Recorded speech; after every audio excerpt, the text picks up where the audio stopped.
Hello and welcome to this episode of Parent University. This episode will cover our Cedar Falls CAPS program and the work that's going on to support students across our district. Parent University is a program of Cedar Falls schools that includes educational programs and videos to share information and tips with parents and the community. Topics will cover what students are learning, ways to help your child or children, and give parents a better understanding of what happens every day in our school buildings. We hope parents gain an understanding, confidence, and become more engaged in the programs and larger community. Today, we're really excited to have four individuals with us. Two of our students, Alex and Adeline, and our CAPS director, Ethan, and business development specialist, Kelsey. So thank you for being with us today and being a part of this program. First question really is for Ethan. It's been a few years since we've done a program on CAPS of a Parent University, probably 5 or 6 years ago. So can you just explain what is CAPS and maybe what it looks like now? You bring up it was 5 years ago. In fact, it was right before COVID because I was looking at the video and checking that out. So a lot's happened since then. But to your question, you talked about what is CAPS. It's an acronym. It stands for Center for Advanced Professional Study. And essentially it's a collaboration between business, community, and education, provide students with professional experiences while developing a local workforce. So essentially what we do is we take students out of the high school and we fully immerse them into professional environments and provides professional experiences. And our associates work on value-added projects for different businesses and organizations throughout the Cedar Valley and actually beyond. A neat thing just happened this week specifically is we just launched a project in New York City. So we have a team that'll be working with a client, remotely for a project in New York City. So that's been a new addition to our program, is extending it out. That's our first New York City one.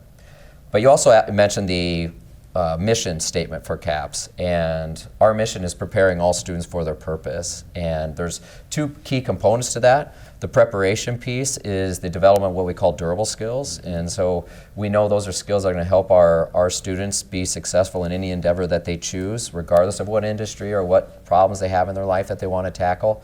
So we train them on those, and those are skills like critical thinking, problem solving, initiative, resiliency, project management, and the variety of those things. And where we find the most fertile ground for those skills to be developed is in real world engagements, involved with our community where our associates are working on things that matter and make a difference. And so that's the preparation piece, but then we also really focus a lot on purpose. And what we know about growing your K2 through 12 experience. There's a lot of really awesome things in Cedar Falls that you can be a part of, and it seems like for a lot of parents it can be a race to get them to the finish line of high school. And often we get to the end and the quick question goes right to our seniors like, all right, now that you're graduated, what are you going to do next? And that can be pretty intimidating because it's a big decision for them.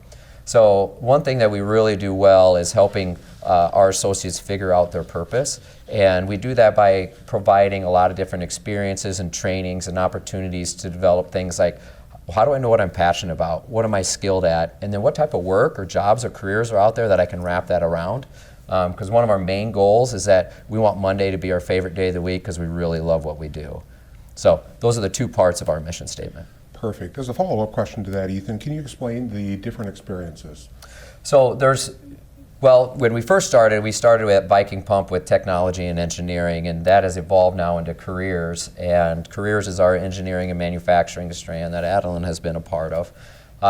And so that was our first one, but now we have 6 different strands. And so we have the careers, we have business solutions, CAPS Med, medical and health services, CAPS Education, CAPS CNA, and then CAPS Industries, which is our construction and trades program. So we're trying to we're building segments of our career and technical education industries as we build in our program for CAPS. Tremendous. Really exciting to see just in that short amount of time, a little over 8 years, how much it's expanded and the work that's going into that. Kelsey, can you talk a little bit about your role in supporting the mission of CAPS? Absolutely. Well, happy to be here today. But as the business developer for the CAPS program, it is really looking at how I think the work-based learning program of CAPS is so unique that it's all community-based. So with that, a lot of what I do is kind of the bridge between education world and business world. And with being community-based, with taking student associates out of the traditional classroom and placing them either in host sites with businesses, project focus with businesses, we wouldn't exist without our community partners. And so there needs to be someone within the support staff of CAPS that focuses on those relationships and really just the authentic networking that can happen that drives just great experiences and projects for the student associates. Thank you. And we were very fortunate to pick up Kelsey because she's born and raised in Cedar Falls and has a lot of connections within the community. She's also has a strong entrepreneurial background and connected to a lot of our businesses within the community. And so when we had the opportunity to bring her on, she was a no-brainer for us. It's been great for us for the last couple of years and pivotal for our success of our program to provide those project backlogs that we can keep tapping into. No doubt. So thank you for Thank that you. as well. So we have heard the term associates several different times. These are two high school students that have recently taken CAPS. We really refer to our students as associates because we see the role of an associate in the CAPS program as an elevated role. So thank you both for being here. Adeline and Alex, why did you take CAPS? And what did you think was the best part of your CAPS experience? Yeah, well, again, thanks for having us on, but I really wanted to take CAPS because I already knew I kind of wanted to go into like a business situation. That's why I took business solutions. And I also wanted to take more than a class, but more of an experience. And that's what I viewed CAPS as, and an experience I didn't really want to miss out on. So that's what really made me want to jump into CAPS. That's great. Yeah, well, again, thank you for letting me be here. To be perfectly honest, I didn't really know what I was getting into when I took CAPS. You know, I had heard from the guidance counselors a little bit about it, but really a lot of the program was a mystery to me. But I had some extra periods in my class schedule, so I signed up to take CAPS Careers to sort of just get a better idea of what I wanted to do after high school and even after college. And I would say one of the most important things that I've learned is to just take every opportunity and use it to its fullest. We have a phrase called, TJ refers to it as yoga whippy, but it's basically you get out of it what you put into it. So just taking that mentality to my CAPS experience, but also outside of CAPS has really been super beneficial to my life. That's remarkable. Thank you for that. Kelsey, can you share an example of a CAPS project that made a meaningful difference in the Cedar Valley? Absolutely. So a few of the strands within or experiences within CAPS really are project focused and led for the semester for their coursework. And so the projects that they can focus on, one of our like kind of model ones that we refer to often comes from one of our very first community partners, which was Crichton Metals.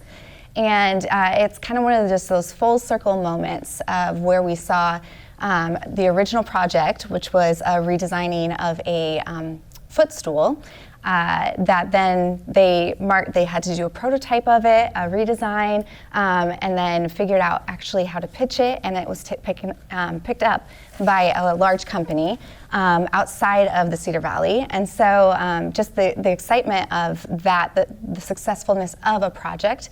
But then for Crichton Metals, the actual community partner with CAPS, saw a just talent acquisition moment, right, of a really talented CAPS associate that they wanted to partner with further. So that led to an internship, which then led to tuition assistance for his engineer degree, paid for a couple years at Iowa State, brought him back to the area and all of his expertise in engineering. And so now he's working continuously still at Crichton Metals. But the full circle moment really for me, as coming into the program and seeing this, is that now he's also supporting current projects at Crichton Metal with current associates. And so that's just a really exciting kind of just work development that we're seeing through CAPS projects. And we'll kind of show a video at the end of this clip here too of just an exciting opportunity that we had through that project. Oh, that's tremendous. And again, it's a story that really is unique across the nation about that as a success story, and truly, truly remarkable about that impact locally. So, Dr. Adeline- Petty, one other thing about the projects is it doesn't always have to be with a business too. Sometimes it's a private project or an individual in the community that has a problem. So I'm thinking of a couple projects that got off the ground that were really successful. One of those was we had a gentleman in the community that bought some custom blinds. And the custom blinds were put up in the house. It took a long time to get them, but then they broke. And so reached out to the manufacturer. Manufacturer said, hey, it's going to take a while for us to replace that. He said, well, there's just one little piece. They said, well, it's just cheaper for us to send the blinds. So they did that. Took a long time to get them again. Broke again in the same spot. At this point, it came to our CAPS engineering strand and said, could you manufacture a piece to fix this? He goes, this is what it needs. And sure enough, that within a couple of weeks, they were able to 3D print a part that made it work, and they were able to put it in their house. So that was one example. Another example, we had someone show up and asked if our industries program could frame the exterior of a sauna, and they were able to put that together and get that made and get that set up for them as well when they found some time for that. So personal projects like that, things that are problems with our community, along with our business projects, make them a really successful program. And what I recall is the individual that, or the individuals that created the fix for the company that did the window coverings, the blinds, actually they pitched that to that window company, and they started to manufacture that. Yeah, it actually is a really neat story. We found out that the largest or second largest manufacturer of blinds in the world happens to be in Wisconsin, Middleton, Wisconsin. And so they invited that person to come out and pitch their solution. And so we drove them out there and had to pitch in front of their executive team about their solution to the product that was failing. So really unique experience for them. That's really great. Adeline and Alex, what's one way CAPS has helped you grow professionally or personally that you didn't expect? I'd say one of the biggest things is just through communication. Like, there's so many different opportunities to communicate and like grow as a communicator, whether that's like through email or text or face-to-face, or just like sitting there and receiving feedback through like performance evaluations, because you're just working with so many people, and on top of that, you learn how to network too. Like, I know through my project, I've met with countless different people from here at City Hall, or some people that used to work like at ESPN, just different things to help us further the project. And then now, since I know how to network like long term, I can have those connections in other aspects that I want to go down. That's great. Thank you. Yeah, so I would say CAPS has really just helped me change my mindset in general. For the longest time, I viewed every day of school as just something I need to get past, to get to the weekend. And in doing so, I've lost out on a lot of opportunities to really savor what I'm learning and the things that I'm experiencing. But with CAPS, every day has a purpose, and so you really learn to just soak up all the information that you can, talk to as many people as you can, and really just make the day yours. So through CAPS, I've learned to apply that to other areas of my life that I would have probably not had I not taken CAPS. And so, I still don't enjoy going home to write a 3-page essay or whatever, but I definitely have learned to enjoy and try and get all that I can out of those experiences. That's amazing. And for both of you, it's you do such a wonderful job, and a lot of people watching this might say, oh, these are professional 22-year-olds that are up here talking about their experiences 4 or 5 years ago. And both of you are part of the Cedar Falls High School as student associates. And again, you just do a wonderful job representing yourselves, so thank you for that. Kelsey, I'm going to go next to you. What do businesses say they get out of working with CAPS, and how do businesses get involved with the program if they have interest? Absolutely. I also have to go back to what Adeline just mentioned as far as, what she was explaining. And we have a phrase in CAPS, and it's called capsing it. And it's always going the extra inch. And I've been so amazed and impressed by the student associates, year after year. This is my second year of supporting the program, and just how you see the difference from day one associates to the end of the semester, and the growth is just incredible. And so I just love that was like a takeaway for her of just the capsing it and going the extra inch, not only in this coursework, but in other areas of life. So, okay, so as far as with businesses partnering with CAPS and kind of what they get out of it, it really is, we want to see this as a value add. This is a give and take. It's not just a handout that they're giving. We want to be able to provide a service to them. That's why we call them associates, because we want them to view this almost like a consultation, service. And so they really, hopefully, if they have, something on their list that's 8, 9, 10, that they keep, moving to the next month because they don't have the time, they don't have the resources to invest to get that project or that task done, then that's really where CAPS can hopefully step in and help assist the business. And I kind of use the word task, but really it is more of a project of thinking of creative freedom around what they're bringing to us as the project. It has creative freedom, and it also has problem solving. And so it's not just task oriented that we hope to kind of partner in these projects with the businesses, but then also it's a great way for businesses to test out or kind of see what the local talent is. We really would love for our associates to see what is available right here locally in the Cedar Valley, in hopes that they don't feel like they have to leave and boomerang back, but that they can stay because there's some really great opportunities here in the Cedar Valley for them.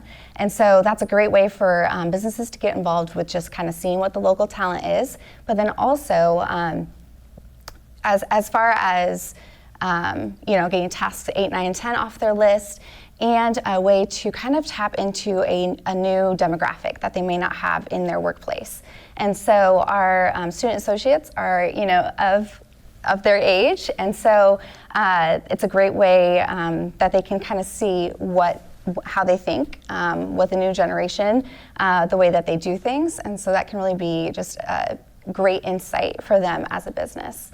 Our website, Cedar Falls or cfcaps.org, information right there on your screen, is a great way to get involved with us. You can contact us through email.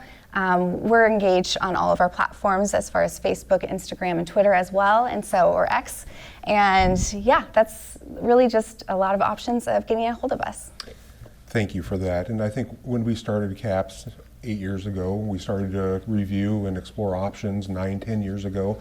The phrase that we always use quite frequently is we want this to be a handshake, not a handout. We want to work in conjunction with businesses to provide that value-added benefit for them based on their strategic plan. Number 6, 7, and 8, they might not have the human capital, financial capital to do those things. Our associates are able to help work on those to bring that value to their businesses. So Absolutely. Thank you for that. Wonderful job. Adeline and Alex, has CAPS changed or confirmed your perspective on what you might want to do after high school? I would say that it's definitely confirmed and kind of edged me in the right direction, because again, I knew I wanted to go into something with business, but I didn't really know exactly where or what I would major in once I got to college, and so after high school. But it kind of confirmed, like, hey, here are some of the things that you're good at, and then that helped me learn, like, hey, I want to go kind of into business management. And I feel like it's also prepared me for, like, to take those steps on my own. Ethan always talks about being a jungle tiger instead of a zoo tiger that just kind of sits back, going to get it yourself and getting out of your comfort zone. So I feel like CAPS has just kind of prepared me and pushed me in the right direction to be able to go get whatever I want to do. That's great. That's great. Adeline? Yeah, so going into CAPS careers, I had a sort of general idea of things I enjoyed doing and things that I was good at.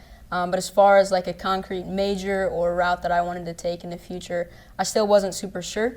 But one of the best parts about CAPS is you have all of these opportunities to go out and talk to other people, other businesses, other industries about sort of what the careers could look like in those given areas. And so in doing so, I was able to talk with a professor at the University of Iowa about their biomedical engineering program. And I found that I shared a lot of common interests with him, and that I really saw myself in a role similar to that. And so after I was done with CAPS careers, I signed up to take CAPS Med. Last minute, probably not my counselor's favorite thing, but I was able to sign up for CAPS Med, and so now I'm taking that and I'm learning more about what the medical world has to offer me. And CAPS has also given me a lot of confidence in what I want to do and knowing that I will know how to handle situations that arise in the future. That is awesome. Did you have any inclination that could be a pathway that you'd want to explore prior to CAPS? Yeah, I knew I wanted to go somewhere in the medical field. I had shadowed a doctor my sophomore year not through CAPS, but just for fun. And I've always enjoyed helping other people, and so biomedical engineering is a way to combine my interests in building and engineering things and also helping people. So that was really eye-opening. That's great. Ethan, can you briefly talk about the CAPS network and what that is and what that means? So the CAPS network started in 2014 when it got finalized, and CAPS originated out of Blue Valley, Kansas, was the first CAPS program. And then shortly after that, there was a lot of interest, and so they started an organization called the CAPS Network. And really what that does is help provide supports and resources, and also like things like best practices and tips, and a place for us to go to with our challenges, because people that are in the CAPS Network are like practitioners, so they're running programs similar to ours around the nation and actually around the world. The network has grown quite a bit, similar to our CAPS program. So when we started early on, when the network was just getting becoming to be realized, we started our program with 13 associates. And today, this year, we're going to serve around 300, and most of those are seniors. So when you look at the numbers wise, we're close to 70% of our graduating class will have a CAPS experience. So we had a tremendous amount of growth there. And then within that growth, also, we had growth in the Cedar Valley. So it wasn't, but at the time, Cedar Falls was the only CAPS program when we launched in the state of Iowa. And today, we have 5 other CAPS programs. And Kelsey, don't let me forget one here, but Denver has a CAPS program, Wapsie Valley, Jessup, Charles City, and this semester, Hudson just launched their first CAPS program. So there's now 6 CAPS programs in the Cedar Valley, and there's a large contingent in Northwest Iowa now, so there's 13 out there. So close to 20 programs in the state, and when you grow that quickly, having a place to go and tap into resources and again and support as the network has been a great thing for us to stay connected with them and reach out to them with our challenges and opportunities and also things to share that we've learned. And some professional development that occurs in across the network as well, just to have more similarities and differences, which is, I think, a really good impact. We have a few more minutes prior to the video that we'll show to wrap up the show. Alan and Alex, what advice would you give to any future student that may be interested in CAPS? You know, I'd tell them it's a great experience, so definitely go do it, and just have no fear while doing it. CAPS does a really good job of just throwing you into the fire right away, and the fire's hot, just like a sauna, but in that heat, that's where you can have really good learning experiences, and those are opportunities for you to get better. So that's what really you want to chase, and there's a lot of uncomfortable situations that you're going to be put in, but that's really how you're going to learn and grow. And you're going to love it. You're going to love the people that you are around the entire semester, and you're going to learn a ton. So it's definitely a worth experience for you. Great example. Thank you for that, and great advice. Adam? Yeah, I would definitely agree. I would say, make sure that you're giving it your all, and also just enjoy every second of it. Like Ethan said, most of our CAPS associates are seniors, so this is sort of our final stages of our high school experience. So just making sure that we're soaking up all of the information that we can and that we're enjoying every second, and just doing so without fear and without hesitation. Oh, outstanding. Again, tremendous advice as well. As we wrap up this program, we have a short video to showcase some of the work and outcomes from the CAPS network. Thank you to our guests. Thanks for everybody watching this Parent University, and here is our video that will wrap up this show. When we were approached on the possibility of working with high school students on the profession-based learning, I wanted to provide something that was useful to the kids as well as for the community, as well as something for Crichton. And we didn't know how it was going to go. When we partner with our business partners, we take on projects, and then we take our student associates, and then they get to select the project that they want to work on with their team. Our engineers were so busy and so swamped that they didn't have time to work on some of the things that we probably should have been working on. So Brett put up a step stool project, and I remember thinking, who's going to want to work on a step stool? Like, how is this project ever going to get picked? And it turns out it did. We had a couple of associates, one of them being Kabir, picked up this project. While it was functional, it cost both the company and Crichton a lot of money to manufacture. So our goal was to redesign the step stool to not only make it a little bit more functional, but easier to manufacture, cost less time and money. We would have to work with the students learning about the processes, because it's one thing to draw something, but now you have to make it. So in the end, they actually do all the steps that anyone in my engineering team would have to do. I think it's the best way to get experience. They did not hold our hands through it. They treated us as if we were, adults, and we've been in the field for quite some time. They came up with a really good product, and it went so well that they asked Kabir and his other associate to actually pitch the project to Crichton's client. Even though I had experience with presentations, it was just in a high school class setting. They thought about every single detail of that meeting and handled themselves, I think, better than actually most professionals would have. They did a great job. And what we thought was just a step stool actually turned out to be a very important safety component for cryogenic freezing materials, and ended up selling the product. Now it's being developed and manufactured and sent around the world. The people who try to go into these programs, a lot of times they're looking for something more. So you're already grabbing top of the line talent. Kabir in particular was just a natural showstopper. When we brought him on as a student, I remember our lead engineer came to me and he said, "Kevin, you got to hire this guy. I don't want to lose him." And so I'm like, okay. We put our heads together and came up with a plan to offer to KB an opportunity to join us while he continued his studies down at Iowa State. He was already sold on how much they invested in him. I think ultimately when they came to him and said, "Look, we're going to pay for your last 2 years of school if you come work for us for 2 years," that sold it. I would not be here had it not been for the professional learning experience. It helped me pick out a field instead of going to college and then choosing what I wanted to be. When we get a chance to actually work with somebody as a high schooler and kind of have an idea of their mindset, and then you had them work through a project with you, it kind of helps create this pipeline of new people coming in. Crichton right away saw these students can actually do some really good stuff and help our bottom line. But then it evolved, and they're looking at how do we stay competitive when it's hyper competitive to get good engineers, especially when you're trying to get them attracted to the Midwest. And if there's a way that they can get them into Crichton and see their culture, there's a good chance they can get them stay there. I felt it was important to create that environment for them so they could have their classroom here, and right out the door is the manufacturing side as well. It's an amazing story when you think of the journey where we started to where we're at today. And then you think about KB still being here, and now he's mentoring current student associates, which is creating this awesome ecosystem. And those are the really cool things that can happen when you start taking business and education, you put them together. There's infinite opportunities.